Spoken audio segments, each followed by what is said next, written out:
Hey family, good evening and welcome to another episode of Living Her Truth where we have honest conversations. Can I get my words out?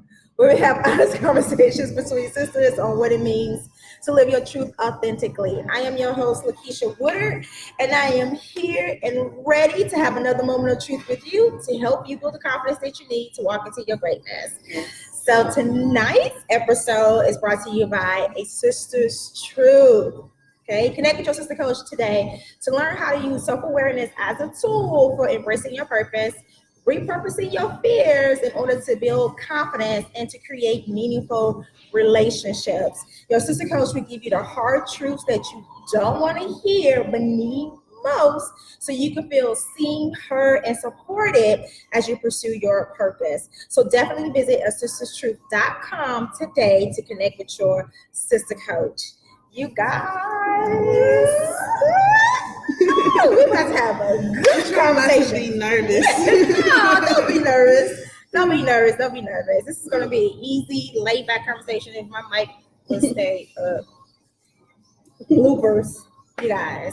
But no, you guys, tonight I'm here with the lovely Tiara Smith. I'm super excited to talk to her on tonight. So tonight, Tiara and I, we're going to talk about how to use self-awareness to decide what career path you should go on. And Tiara is going to share a little bit of her journey and how she became a journalist, which I think is really, really interesting. And I don't know about you, but she's like the first journalist that I know. I know a lot of journalists. You know, of course you do. Of course you do. A lot of Black journalists. Of course Shout out to you NABJ. Shout out to them. But she's a journalist in a different type of field. But we're gonna talk about it on tonight because she's probably the type of journalist you're thinking about. She's not that type of journalist. Just believe me, she's not. No, I'm not on TV. But we're definitely going to talk about it on tonight. So Tiara, thank you so much for saying yes to have this conversation. Yes, you're welcome. Yeah, thank you. So I like to start off every episode with talking about how I met the beautiful young lady that I'm having a conversation with. So Tiara and I met at a networking event over at the University of Houston. It was the Black Leadership Forum, and it was doing the cocktail hour portion of the networking event. And she was standing there talking to Tiara. It's funny how we just run in these same cliques. You guys, I had a really good conversation with Sierra a few months ago. Definitely scroll through the feed to catch the replay. With her conversation, we talked about how to use self-awareness to create, a support team that is going to support you, build relationships that's going to actually support you along your self-awareness journey. That was a really important conversation. So definitely go back and catch the replay.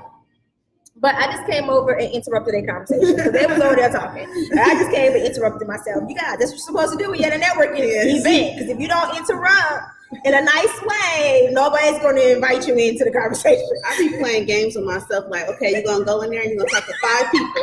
And once I get my 5 people out the way, I'm like, okay, I did it. Now I can just absolutely talk to people I know. Absolutely. You guys, at the beginning of the year, I sat down and had a conversation with Lindsay Bivens, another great conversation you need to check out. And she talked about, who do you become when you step into the room?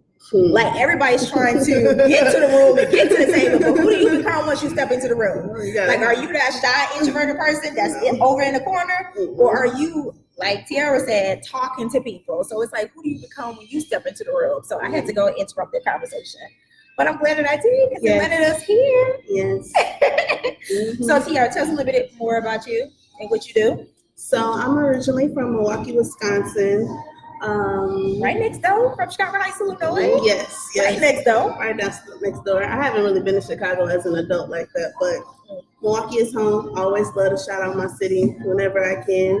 Hardly home, always repping. So we moved to Houston when I was going into high school. And it was a really big change for me because I really wanted to stay in Milwaukee. And I was like crying because I cry a lot. We're going to talk about crying. Okay. And my mom was just like, I think we should do it. And she was really like passionate about getting a fresh start and trying something different. So we packed up all our stuff, got in our van, and we drove down here. And when I was in middle school, I was like into cheerleading and all that stuff. And then I came out here and I started playing basketball, and it was really like a lot of exposure to like travel in different parts of the town and to be a part of a team.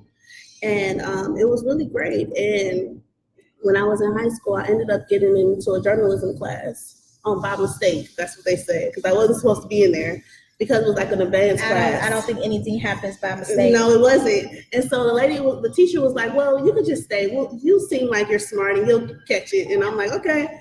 And from there, I was just like in love with journalism. And like the thing I liked about it was like, it gave you access to people, to events, to the hallway.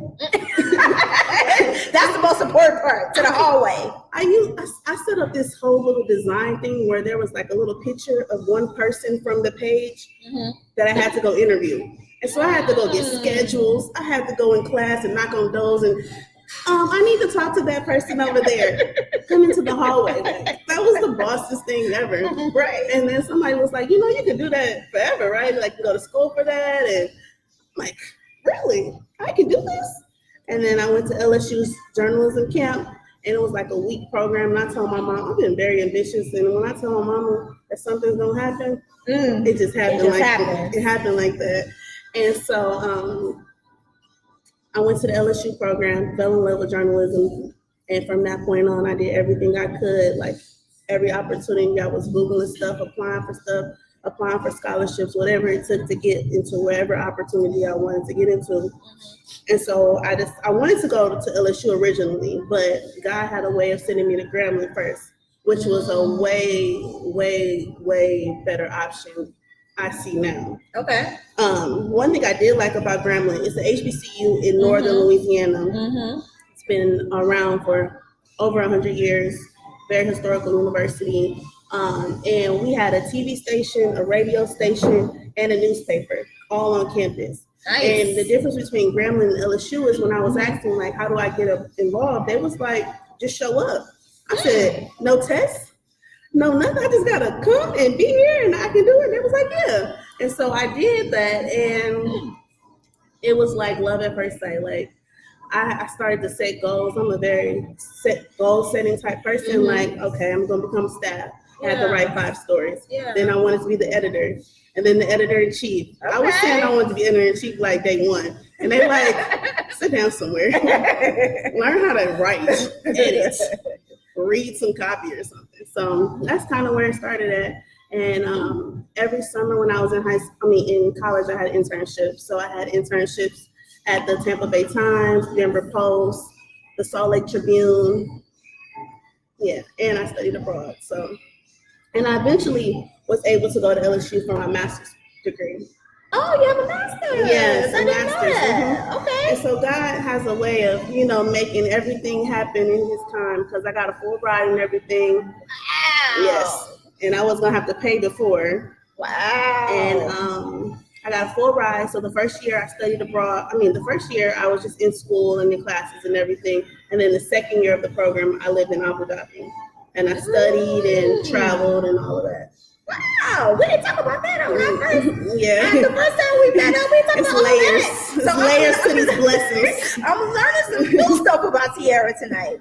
You guys, thank you so much for sharing your story, because I want to point out to you guys how things just automatically fell into place for Tiara. Because when you on the path of purpose, things are going to fall into place. Now, there's a difference between falling into place and it being easy. Yeah. Right? Yeah. Because I'm pretty sure there were some difficulties along the way. Yeah. But, it's a little bit easier when things fall in line when you are actually pursuing your purpose. So that's one way to determine whether or not you're living a purpose-driven life as opposed to a perception-driven life. Yes. Right? When things are, falling into place, and those hard times that come your way, they're not necessarily there to kind of like throw you off the path. They're more so there to, help you to learn what it is you need to learn, right? Strengthen any skills that you may need to strengthen, and just prepare you for that next level. Mm-hmm. So, if you're on your path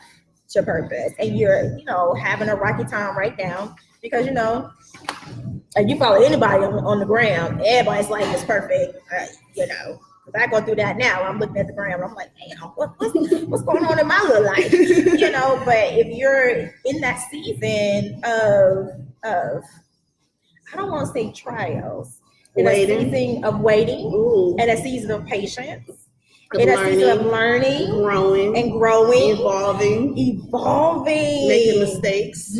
Ooh, that's a good one. That's not a bad place to be in. So I want to encourage you to just learn what it is that you need to learn. Pay attention to what's going on. Ask God to reveal to you, what am I supposed to learn? Okay, why is this happening, Lord? Yeah. You don't answer immediately all the time, because I know I'm always asking, I'm always asking him stuff. But just have an open mind, and be clear, or have an open mind and a clear mind to actually receive what it is that he's saying to you. Yeah, for sure. Because when I went into the interest meeting for the Abu program, I check my emails. My work email, I try to keep it down to 0. I try to be very open to information. And I would just check the school emails, and one of the emails was about different opportunities, and it was one about Abu Dhabi, and it's always been on my heart to travel abroad. Yeah. And when I went to the interest meeting, I wasn't really going to think there was something for me. I just went with the open heart that it might be. Yeah. And when they got to the slide about the job for me, I was like, oh, check. And there was a time when I was at Grambling, I had 3 jobs. I worked for the school newspaper, I worked for the PR people, the PR of the school, and I worked for Tiger Plaza, which is the clubhouse that is the management of the housing. And so my job in Abu Dhabi was basically those 3 things mixed together. What? It didn't make sense why I was doing it then, but once I saw that flyer, I'm like, oh, God knew what he was doing. He knew what he was doing. And so I left there and I called my mom. I'm like, I'm going to Abu Dhabi. And she like, what? What is Abu Dhabi? Let's start there. What is Abu Dhabi and what else it? And I'm like, well, baby, you better get a map because I'm going, okay? And once I say I'm going, I'm going. Mom was like, where's my baby going? But see, my mama was getting trained because my freshman year in college, undergrad, I tried to take an internship in North Carolina. And she was like, nah, I don't think that's a good idea. But then my mentor was like, look, your baby gonna have to travel and you gonna have to be okay with it. Yeah. And she was like, okay, we're gonna give her 1 more year. Find her something closer. And so I just did an internship here in Houston. Okay. And then I did another one in Monroe. So I love it. You guys, we have to trust the process because there's a reason why, we going through certain things. Just like she said, she didn't understand why she was taking these 3 different classes, but it just all meshed together and came together into the perfect job opportunity for her. That's why it's important to really just live life based on your own terms and your own priorities and based off your own goals, because that's how things are going to naturally gravitate towards you. Last week I had KG, who's the owner of the Nap Bar here. Shout out to her name. You did? Yes, I wrote a story about her. Yes. Okay, good. Because I was going to bring her up for you to write a story about it. But, so in that conversation, KG just talked about how the people that was supposed to support her in her vision for the Nap Bar just naturally gravitated towards her. And I just made the point to let everybody know, but in order for things to naturally gravitate towards you, you have to be walking in your truth. Right.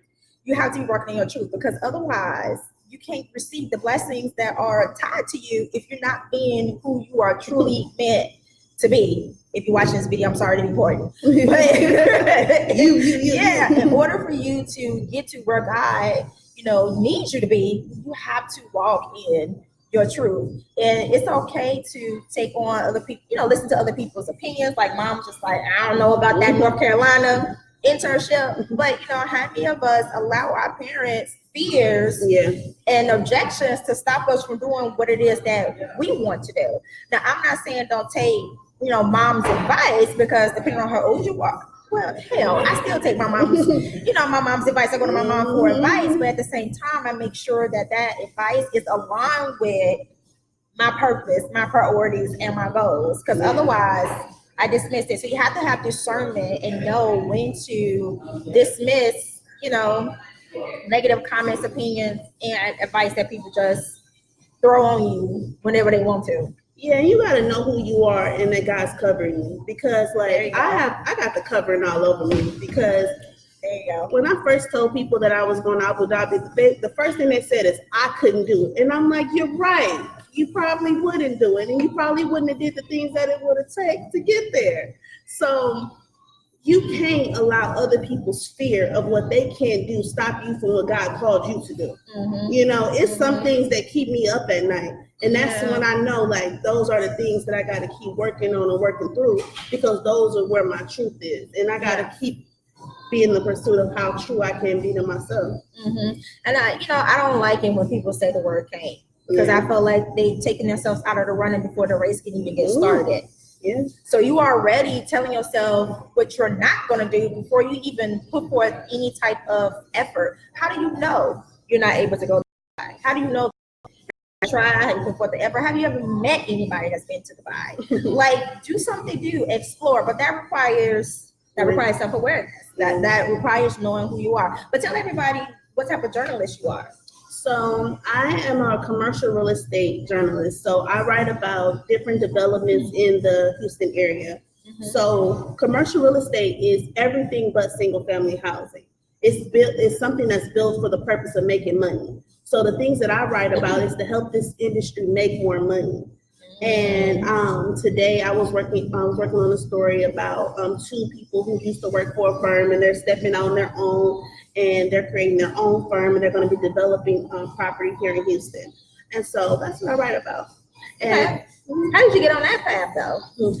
When I started as a sports reporter, and I went to the Grambling State University, which has the best football team, over the years. We send people to the NFL. I went to Clark. Our football team wasn't our band code and our football team code. We got the best of both worlds over here. We like both. So I went to a really good football school, and there was a lot of mess that was happening while I was there. And mess for journalists is good things. Like, you only win like awards when crazy things are happening. Girl, stop it. So there was a lot of interesting stuff happening while I was at Grambling. Like, there was a boycott with Jackson State.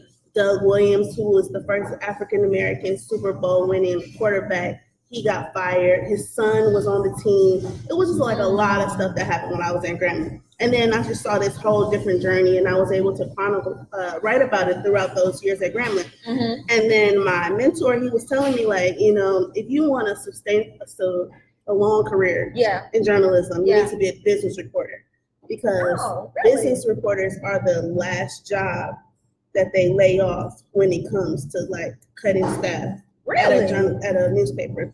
Really? I didn't know that. And they make the most money. Yeah, because it's hard. It's hard. She did air quotes for you guys that's listening. I can't see it. Why is it hard? It's hard to just go out and get the people to interview? Not necessarily it's hard to get the people to interview. It's just kind of a different concept. Writing about sports is different from writing about crime or education. I write about commercial real estate. So I'm having to understand their industry and understand their lingo and change it up and still be able to tell a story and still be able to help people understand where they can learn from other people's mistakes and lessons and things that are going good and how you can continue to do that. So you have to find a way to make the stories interesting. Oh, sure. But it's interesting by nature, though, because commercial real estate is everything. Like, how a city is built is just about how like different developers put things in, how transportation goes around it. So it's just like how your city so is it's not built. just going and there's a new Wells Fargo, so I'm gonna write about this new Wells Fargo. Yeah, but so I'll write about that. I will write about the new Wells. I probably wouldn't write about the new Wells Fargo because I'm only one person. But if there was like several developments in that area, I watch trends. So if 5 new businesses open up in this new area, then that may be something that I will spotlight. Or there's a lot of food halls in Houston right now. There's about 8 or 9 food halls that have even opened or are about to open in the next couple of months. That's a trend. So I write a lot about food halls, the office market, or about apartments, who's renting what where. So I watch a lot of the trends that are going on in Houston, and it's really fascinating because I look at the city different now. I'm looking at the buildings and what's being built, where is it being built, if they put a grocery store on this side of the street or that side of the street, just watching how those things make up a city. And our city is so big and it's just expanding, with the Grand Parkway around the city, that opens up a whole new level of development for the developers out there. So a lot of expansion is happening in Katy and the Woodlands, and now it's even going further than that to Flocher. And I just wrote a story about New Caney, which is like North Houston past Humble and go past that. That's and way out they there. have a theme park out there. Yeah, so the theme park was When the does it first open? event. It's already open. What? Yeah, so there's a lot of stuff happening, and I write about how all those things are happening and how the city's changing. I love that. Self-awareness is all about thinking differently and thinking outside of the box, right? It's a part of that. And that's easily transferable to what it is that you do, because you literally have to think outside the box in order to make your stories interesting and to even come up with a story altogether, I guess. Yeah. Yeah. You definitely got to think outside of the box. Yeah. Or think inside the box. Don't make it too hard. Oh, how often do we do that? Make things a little harder for ourselves. Every day. Overthink it. Every day. My husband was just telling me on the way here. I was telling him how I was nervous about something. He was just like, "You're gonna do fine because you always overthink stuff. We always overthink things." What works for me is I like to visualize. I try to take a minute to close my eyes and imagine me doing it right. If I'm going into a big interview, I ask a couple questions okay, I'm gonna ask this question, I'm gonna ask this question. He's probably gonna say something like this to get us started. And then I'm going to just move into the conversation. And then once it's over, as far as the story writing part, I think about what do I remember right off the bat. And I try to take a couple of notes because what I remember is the story, Yeah. What I want to tell someone else is the story.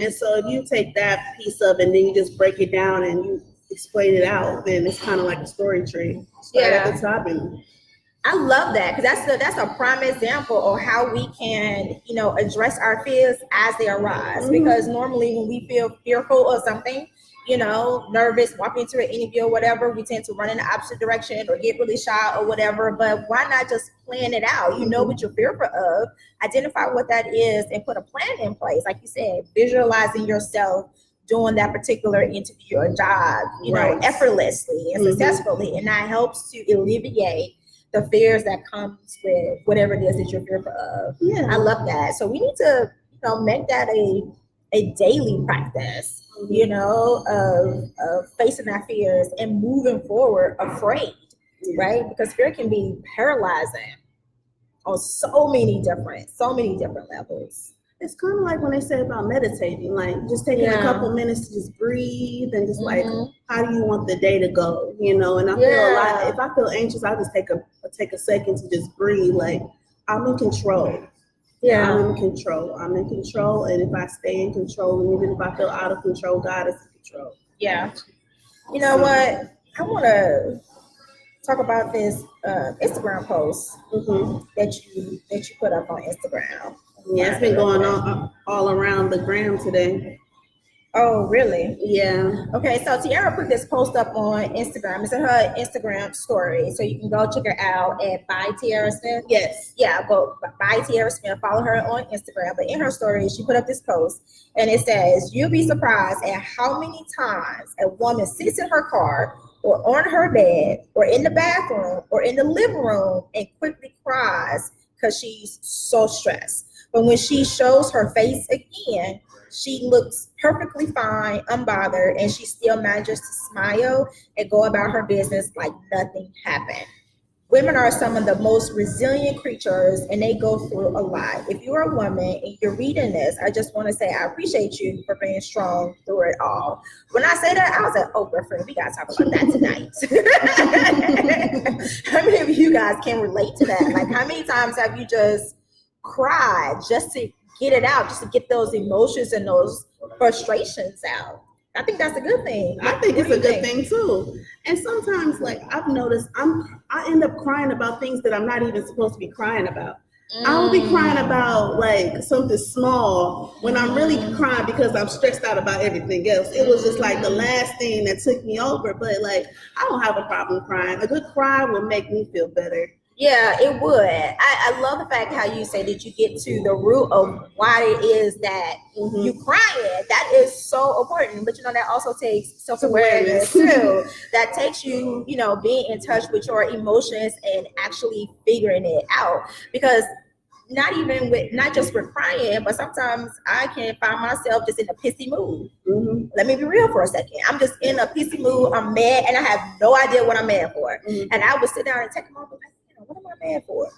And I would sit there and think about like what actually made me mad. And then I'll get to this little small thing. Somebody cut me off in a road. And so now I got this pissy mood. And so now I'm just like, to everybody that comes my way. But because I got to the root of it and I realized that it was something minor, now I'm changing my mood for today. But that takes self-awareness. That takes having the courage to really sit down and figure out what those emotions are. Because a lot of us, we run from our emotions. Yeah, we don't want to sit with ourselves and like deal with our own emotions. We want to just throw our emotions to everybody else. But you got to be able to sit down and just have a moment of self-reflection. Like, how was today? Am I proud of what I accomplished today? I keep a daily to-do list.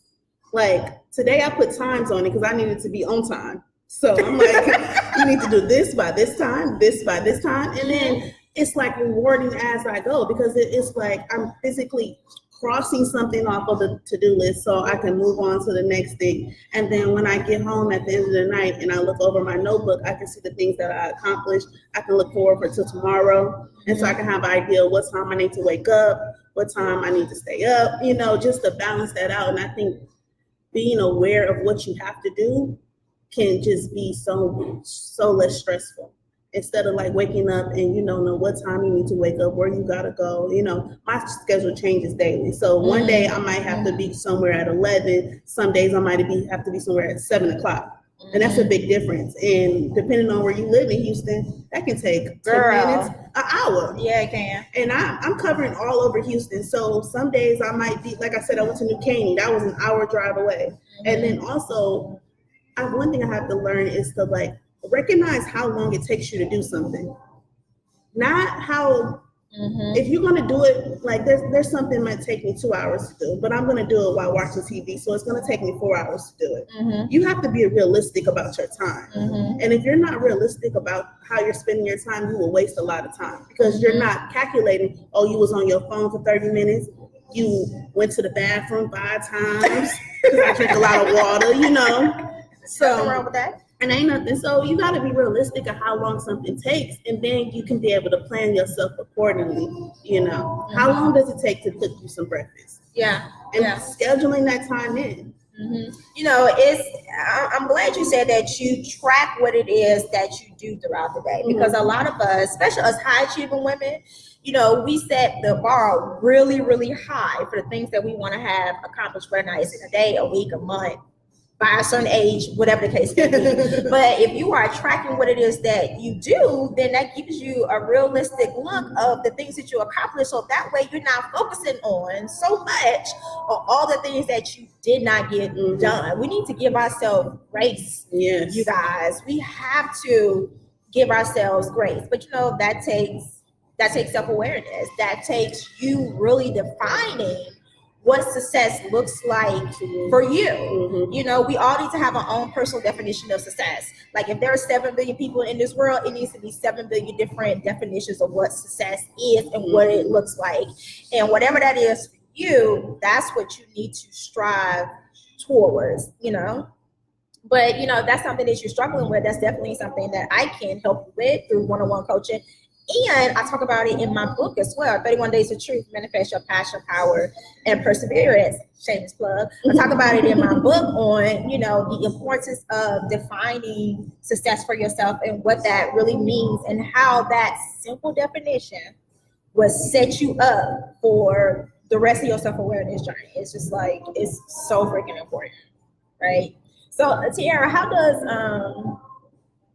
has self-awareness improved your life or your career or any level? Because I know at the beginning of your story you said how you cried when your mom said y'all was going to move. So self-awareness to me is understanding what I know and what I don't know. Okay. Can you say that again for the what people I know, in the background? Self-awareness is about understanding what I know and what I don't know. And understanding how to find the people who know the answer to the questions I don't know. Because as a journalist, every day I'm presented with a story or a topic, and I don't know everything about that topic. Mm-hmm. It's about me going to find the people that are the best to talk about that topic, and to ask them questions that will allow them to elaborate. And then I take what they say and I string it all together and tie a bow on it, and it makes sense to anybody who reads it. Mm-hmm. So it's really important for me to be open to talking to people, to asking questions, asking tough questions, asking easy questions, asking the same question twice. Or 3 times if you need to. So it becomes, but you also have some things that I can do. What can I do to prepare? Can I do a little research? Mm-hmm. Can I read a couple old stories? Mm-hmm. Can I call them and ask them a couple questions before I even get there? Yeah. Did I put the address in my GPS? It's like small things. How prepared are you for what you have to do? And then taking that moment to just kind of like figure out what you have to do and get your day started. So yeah, I love that. I love that you say that self-awareness, is all about knowing what you know and then what you don't know. It's also about how you see yourself and how others see you. And and not just how anybody sees you, but those who have your best interests at heart and those who are going to be really honest with you. Because I think the perception that we have of ourselves a lot of times is one-sided.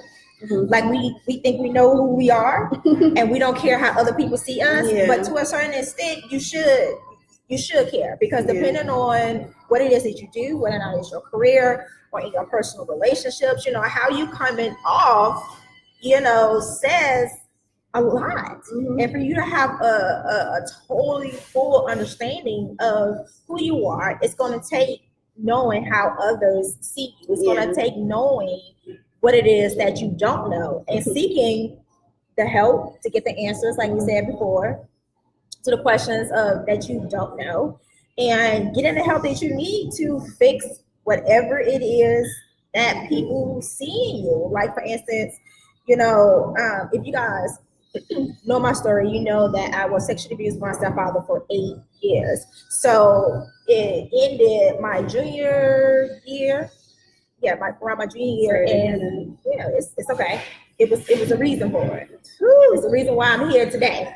Okay, it's how I got here, right? Man. And so when I first went to college, to Clark Lane University, HBCU, I just had this big ass chip on my shoulder. I was mad. I was pissed off, because I started school before getting any therapy and stuff like that. And people used to always tell me, "Why are you smiling so much?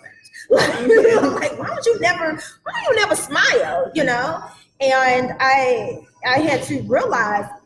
At first, I wasn't hearing people when they would tell me that, but then I started to listen.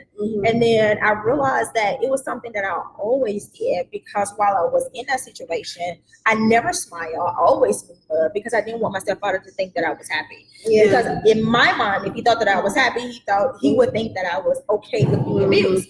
So now that I'm out of that situation, I was just in 24-hour survivor mode and didn't realize that I no longer had to be that person.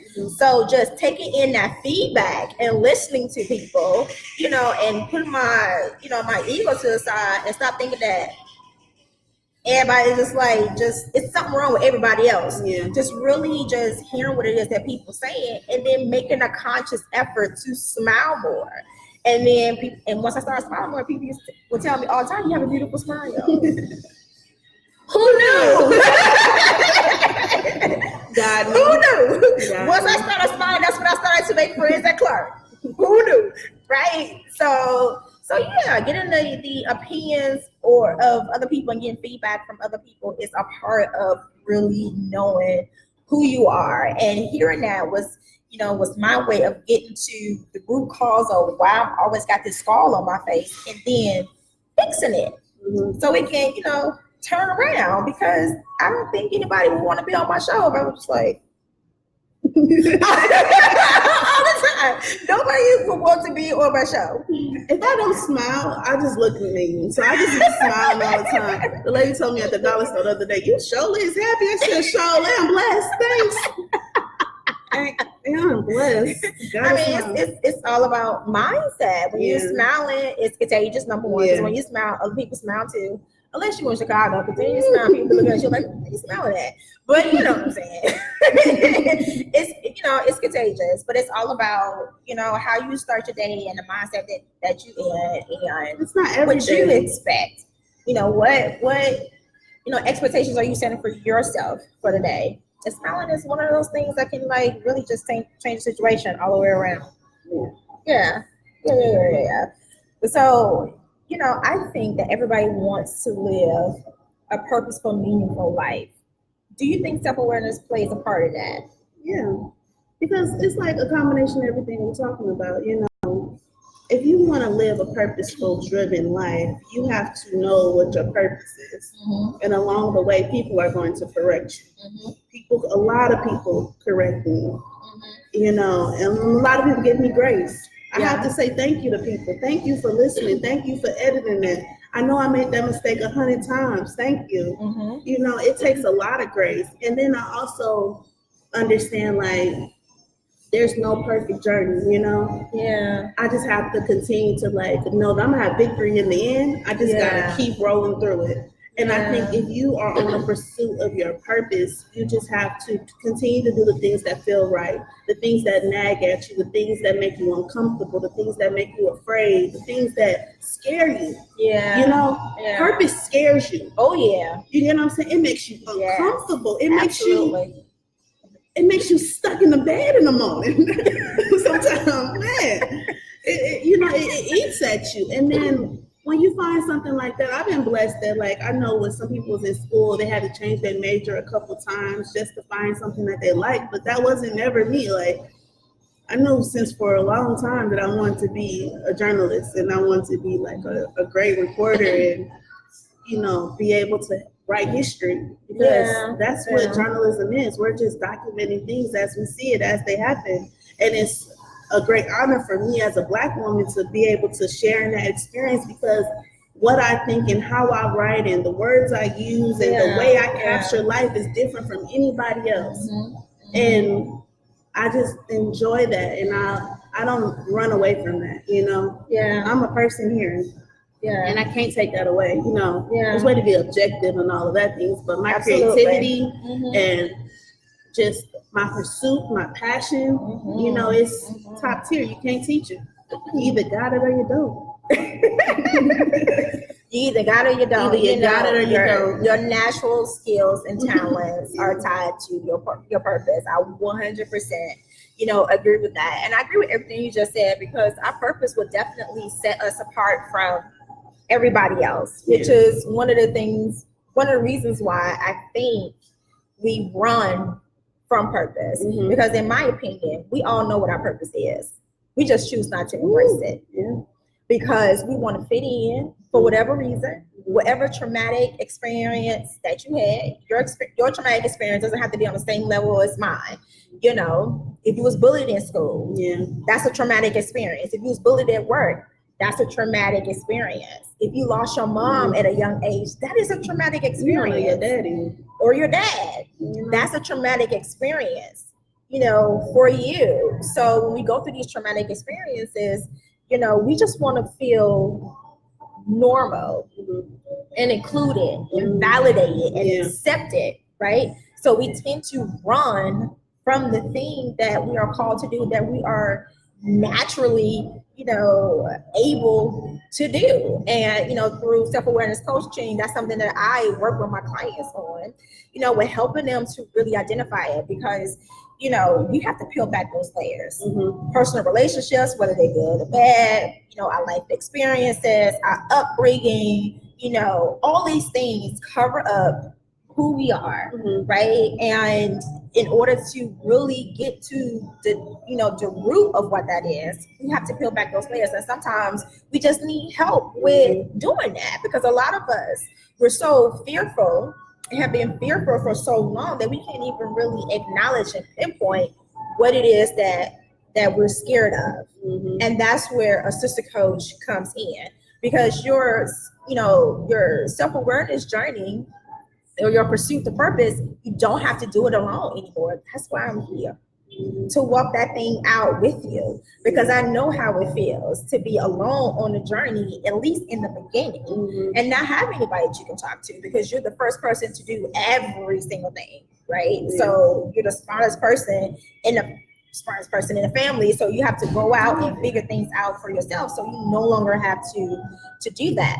That's another reason why I share my story, and I created this platform so other women can come on and share their stories as well, because there's nothing new up under the sun. We all go through the same thing, possibly on different levels, but we all go through the same thing. We can relate to each other's stories. So that's why we need to share them in order to motivate and inspire someone else to walk into their greatness. Because I need you, sis. I need you. I need you too. To walk into your greatness so I can receive all of my blessings and what it is that God has for me. I tell my friends and my family this all the time. My blessings is connected to you. Your blessings is connected to me. So I need you to get to work. Absolutely. It just has to happen. I have been blessed to have some great friends. And it's not just friends in Houston. Wherever I've been planted, God has covered me with women that really just love on me and guide me and correct me and nurture me. And it's just been so great. And it's been amazing to see how those relationships can change. Even in my young, tender age, I have had some lifelong friends, some girls I've known for 20 years. And one of my friends just came to visit this weekend, and I haven't seen her in a couple of years or a couple of months, and it's we never left each other. And then I have another friend, we'll go a couple of months, and now we're in a season where we talk to each other every day. And if I don't talk to her, I'm going to text her, where are you? So it's just so great to have different types of relationships and friendships out there that can really help me and motivate me, because some days I just don't be having it. And I just don't be having it, and I'm thinking I'm the worst thing that God ever created. And then they remind me no, T, you've done too much to act like that. God has blessed you way too much for you to forget. And then I just oh, yeah, you're right. It's just a bad day, and just try to shake it off, but when you are destined to be great, like we all are, it's in the word. Victory in every season. Say that again for the people in the Victory background. in every season. I cannot lose. Victory every season. Cannot lose. I cannot lose. Cannot lose. I cannot lose. Yes, because for every lesson, there's something for you to learn from it. No mistakes. It's a lesson. It's a lesson learned. Support systems are so important, and we need to learn how to let people go. And learn when to let new people in, especially when you at different phases of your life. Now I have friends who are entrepreneurs, but when I first started off, I didn't have none of my friends were entrepreneurs when I first started out. So I had to go out and find that support system. That's okay. That doesn't mean that I just let go of my lifelong besties. That just means that I added to my foundation and added to my support system. But you know what? That also takes self-awareness too, for you to really, understand your emotions and what's going on and what it is that you need. Yes. Right? So you can know what type of people you need to be bringing into your circle. And that's something else that, we walk through. We walk through all of this in self-awareness coaching. And you definitely want to, again, go to the replay of Sierra, my conversation with her, because she talked about, creating a support system specifically on her self-awareness journey. She just started that like a few months ago because she realized that she needed support. You guys, we cannot live life in a vacuum. They say all the time when it comes to business that you cannot run your business by yourself, like you need a team. That's life, period. Yeah. You cannot live in a vacuum. You need a support system, a support team, if you will, to do this thing that we call life, honey. And you got to know who to call for what. Girl, you got to know who to call for what, because some everybody can't answer the same questions. There's some things that go to my mama for, some things that go for my granny for. Sometimes I got to call my brother, you know, and you got to know that and be okay with those things changing and those people not answering the phone too, because it's easy to put all your burdens on somebody else, and you got to be very careful and even learn how to ask questions and say, how are you feeling, you know? Because other people carry your burdens. Yes. You know what I'm saying? My mama carries a lot of my burdens because I'm her child. Or my friends. You know, people that love me and care about me, they carry a piece of me that with them. And if I love you, I'm going to carry a piece of you with me. And so you have to be very careful on how you putting that out there, because it all has to be a balance. I can't take all of your problems all the time. And then if I tell you I cannot take your problems all the time, you have to respect that boundary. Yes. And boundaries is a big word. Boundaries is a big word. That's a good word. But you as a person that's setting the boundaries, number one, you need to set them, and then you need to abide by your own boundaries, because people will only treat you the way you allow them to treat you. So you can't just allow people just to dump their negative energy on you, and now they feel good, and now you feel bad. That's not what we. That's not what we're doing. And if it happens too often, you gotta cut them off.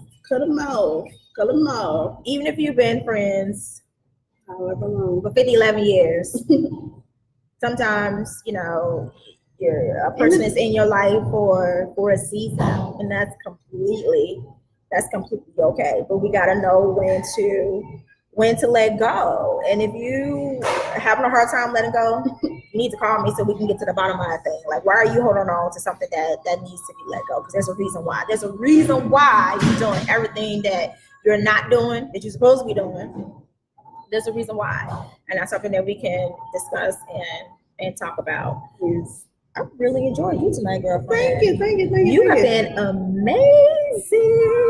Tell everybody how they can, you know, connect with you on social media. Well, you can find me on Instagram, Twitter, all of the things at BY Tierra, Tierra Smith. So it's by Tierra Smith, you know. Can they go somewhere to read some of your articles? My website is www.tierrasmith.com. So TIERRA Smith, traditionalspelling.com. And that's where you can find all my work. And I'll make sure to put all of that in the description box as well. Thank you so much for having this conversation with me tonight. No problem. Thanks, everybody. Thanks for joining. Let's see. Let's we're not leaving. Comments. No. Ooh, we got 11 comments. 11 comments. Why are not coming up? Season of waiting, season of patient. Amen. Does anybody have any questions? Thank you, Nina. She's over here going live on Instagram as well. Yes. Girl, yes, I keep my inbox locked down. Less than 30 emails in total is my goal. Girl, how do y'all do it? You are a full-time student with 3 jobs. Where did you sleep? I slept in the room. I slept if I needed to, and I had straight A's. I know that's right. Yeah. School was easy. That's good. Shout out to the nap bar. Thanks, Kim. Thanks, Nina. Thanks, Donna. Thank you for joining. Thanks, Kayla. Kayla says, did you feel like you had to jump out of your comfort zone to live your truth, or do things just fall in place? Oh, every single time you got to jump out there. Every single time. There's very rare times I'm just like, this is just falling into place. Things fall into place because you jump out of place. I agree. Yeah. Kayla, you have to do a little bit of both. You have to completely step outside your comfort zone. And then when you do that, things will fall into place. Like we talked about earlier today, it's when you are living your truth and walking in your truth, that's when things come into place a little easier. It's not gonna be completely easy because you're gonna run into some hard times, and you're gonna go through, your hills and your valleys and things like that. But when you are living in your truth, things are a little bit easier. The right people, the right opportunities tend to gravitate towards you. Because if you're being something that you're not, things are not going to easily come to you. At least not the things that's right, that's aligned with your purpose, right? Somebody's, who said it? I think it may have been Sierra that said it. She was like, you can win by doing the wrong thing. You can win at doing the wrong thing. Yeah, you can. So just because you've been in a career for 20 years and you're successful and you're winning, that doesn't mean you're fulfilled and you're doing something meaningful, and it doesn't mean that you are aligned with your purpose. Yes. So you can win at the wrong thing. So that's why self-awareness is important. We need to have a conversation. Definitely, let's have that conversation, Kayla. Thank you so much for that question. That was a great question.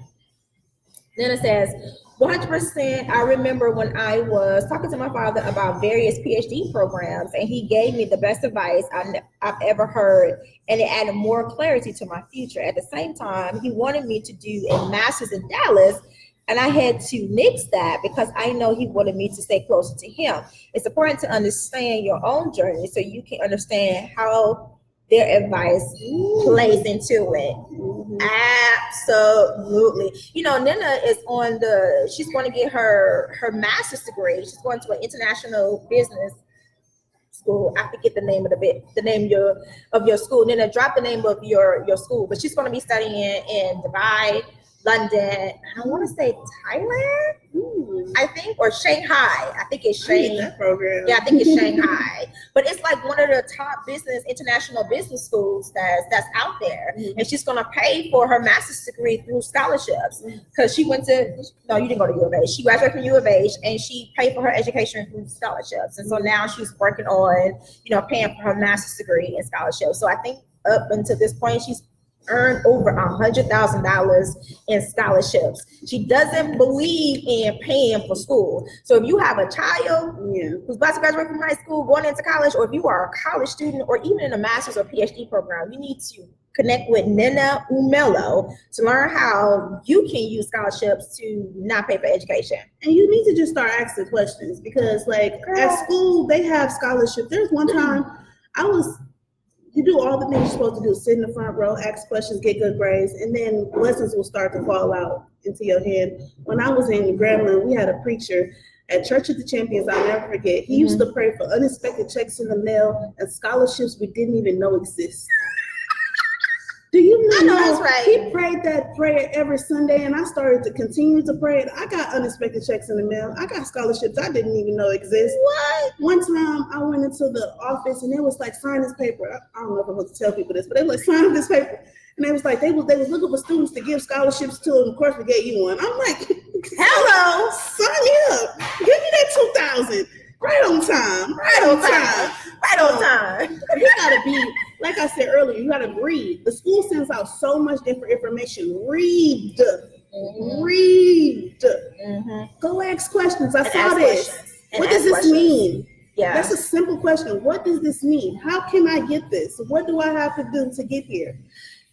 You guys, that is probably the best advice with getting scholarship is to ask questions, because I ain't gonna lie, I'm gonna be honest with you guys. I am up to here in student loan debt, and it was because I didn't ask questions because I was shy, I was scared, I didn't know what the hell I was doing. They put a paper in front of me. I was like, I can use this to pay for school. Okay, I just signed it because my mom couldn't afford it. I'm from the hood. My mom was on welfare. She couldn't afford it. So that was the first thing they put in front of me is the first thing I signed. So definitely ask questions because there are people out there that's willing to help you. Who decides what you get to write about? Do you decide your own stories? Yes. So I have not a quota, but there's a number of stories that I have to write every week. So we're not a print publication, it's all online. Okay. But we have email newsletters.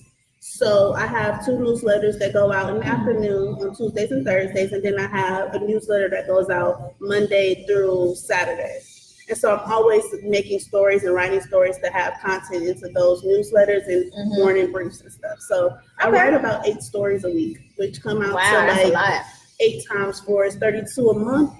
Okay. Yeah. So if anybody that's watching, if they have a brick and mortar, they can call you and maybe get. If you're into commercial real estate, if you're a broker or you're in real estate, own any property, any commercial property, yeah. And then my job also hosts a lot of events, so you can check them out. It's biznow.com. It's the name of the publication is Biznow, BISNOW.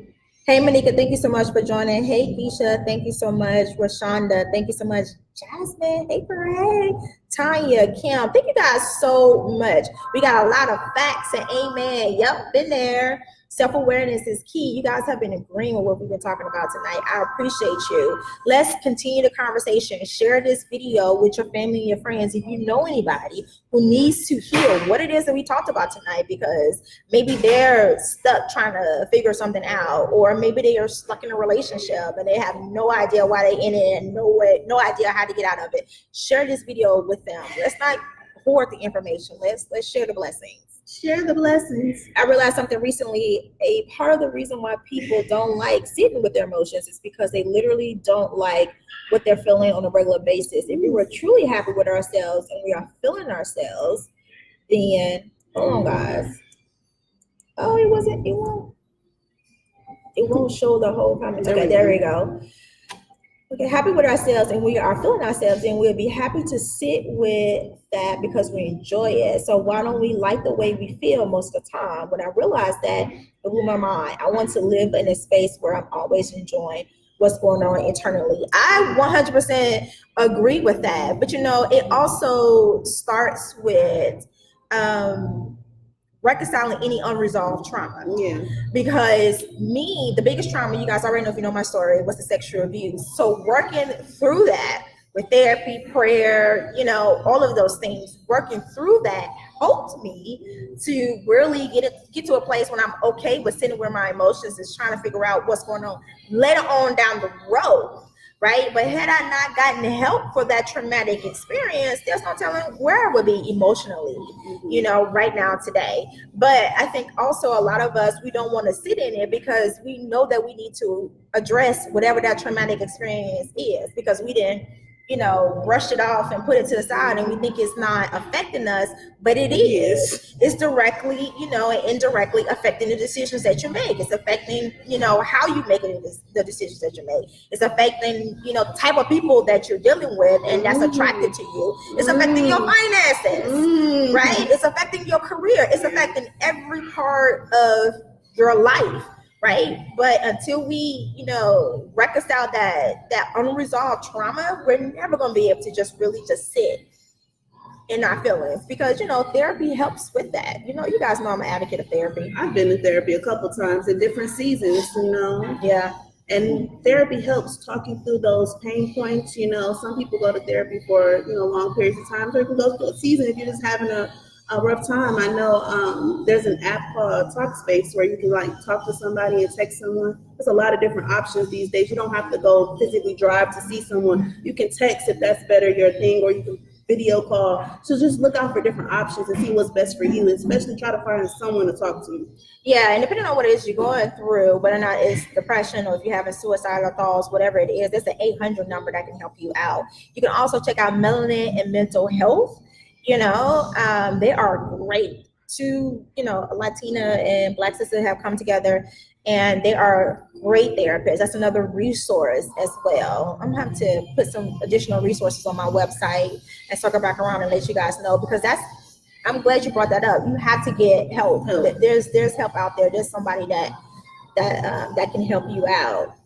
Or even if you need to just get on a 20-minute sister pep talk with me, I'm willing to do that, because there have been people that I've talked off the ledge, like literally. You guys, we are out here and we are hurting.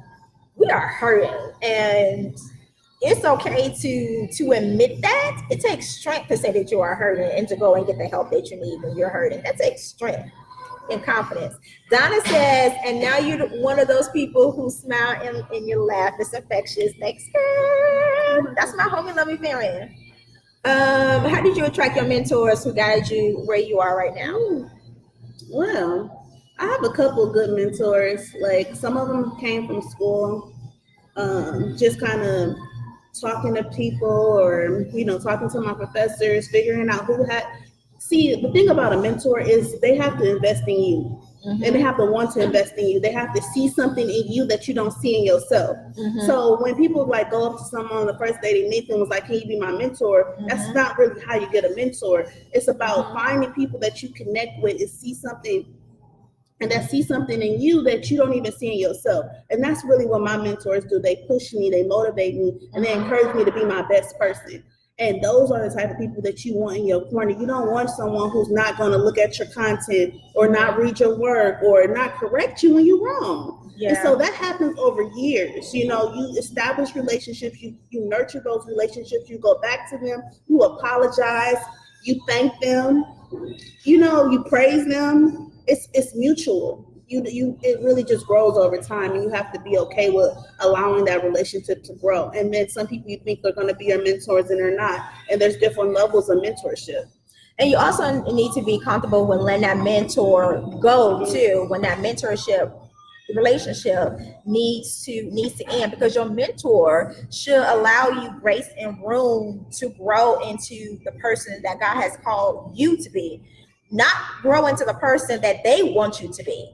So you have to be careful with that as well. And just because somebody has mentored you, beautifully for 5 years, in that 6th year, if that mentorship is changed and that person is not, changing and allowing you to grow, then you need to cut it off.